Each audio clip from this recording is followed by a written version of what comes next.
ಇಷ್ಟು ದಿನ ವರುಣನ ನರ್ತನಕ್ಕೆ ತತ್ತರಿಸಿದ ರಾಜ್ಯದ ಜನತೆ ಈಗ ಕುಸಿಯುತ್ತಿರುವ ತಾಪಮಾನದಿಂದಾಗಿ ಗಡಗಡ ನಡುಗುವಂತಾಗಿದೆ.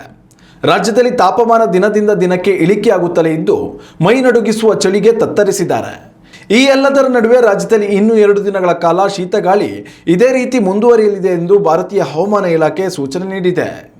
ಉತ್ತರ ಕರ್ನಾಟಕದ ಎಲ್ಲ ಜಿಲ್ಲೆಗಳು ಹಾಗೂ ದಕ್ಷಿಣ ಒಳನಾಡಿನ ಪ್ರಮುಖ ಜಿಲ್ಲೆಗಳಲ್ಲಿ ಮುಂದಿನ 2 ದಿನಗಳ ಶೀತ ಅಲೆ ಮುಂದುವರಿಯಲಿದೆ. ಈ ಹಿನ್ನೆಲೆಯಲ್ಲಿ ಶೀತ ಅಲೆ ವ್ಯಾಪಕವಾಗಿ ಪರಿಣಾಮ ಬೀರಲಿರುವ ಬೀದರ್, ಕಲಬುರಗಿ, ರಾಯಚೂರು, ವಿಜಯಪುರ ಹಾಗೂ ಯಾದಗಿರಿ ಜಿಲ್ಲೆಗಳಿಗೆ ರೆಡ್ ಅಲರ್ಟ್ ಘೋಷಣೆ ಮಾಡಲಾಗಿದೆ. ಇನ್ನುಳಿದಂತೆ ಬಾಗಲಕೋಟೆ, ಬೆಳಗಾವಿ, ಧಾರವಾಡ, ಗದಗ, ಹಾವೇರಿ, ಕೊಪ್ಪಳ, ಬಳ್ಳಾರಿ, ಚಿತ್ರದುರ್ಗ, ದಾವಣಗೆರೆ, ಶಿವಮೊಗ್ಗ ಹಾಗೂ ವಿಜಯನಗರ ಜಿಲ್ಲೆಗಳಲ್ಲಿ ಸಾಧಾರಣ ಪ್ರಮಾಣದಲ್ಲಿ ಶೀತ ಅಲೆ ಇರಲಿದ್ದು, ಹೀಗಾಗಿ ಈ ಜಿಲ್ಲೆಗಳಿಗೆ ಯೆಲ್ಲೋ ಅಲರ್ಟ್ ಘೋಷಿಸಲಾಗಿದೆ. ಇತ್ತ ಕರಾವಳಿ ಭಾಗದಲ್ಲಿಯೂ ಚಳಿ ಮುಂದುವರಿದಿದೆ. ಬಹಳ ವರ್ಷಗಳ ಬಳಿಕ ಕರಾವಳಿ ಜಿಲ್ಲೆಗಳಲ್ಲಿ ಈ ಪ್ರಮಾಣದಲ್ಲಿ ಶೀತ ಅಲೆ ಕಾಣಿಸಿಕೊಂಡಿದೆ.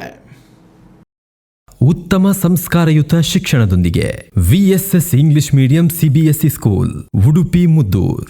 ನರ್ಸರಿಯಿಂದ 10ನೇ ತರಗತಿವರೆಗೆ ಶಿಕ್ಷಣದ ಜೊತೆಗೆ 5ರಿಂದ 10ನೇ ತರಗತಿವರೆಗಿನ ವಿದ್ಯಾರ್ಥಿನಿಯರಿಗೆ ಉತ್ತಮ ಹಾಸ್ಟೆಲ್ ಸೌಲಭ್ಯವೂ ಇದೆ. ನಿಮ್ಮ ಮಕ್ಕಳ ಪ್ರವೇಶಾತಿಗಾಗಿ ಈ ಸಂಖ್ಯೆಗೆ ಕರೆ ಮಾಡಿ.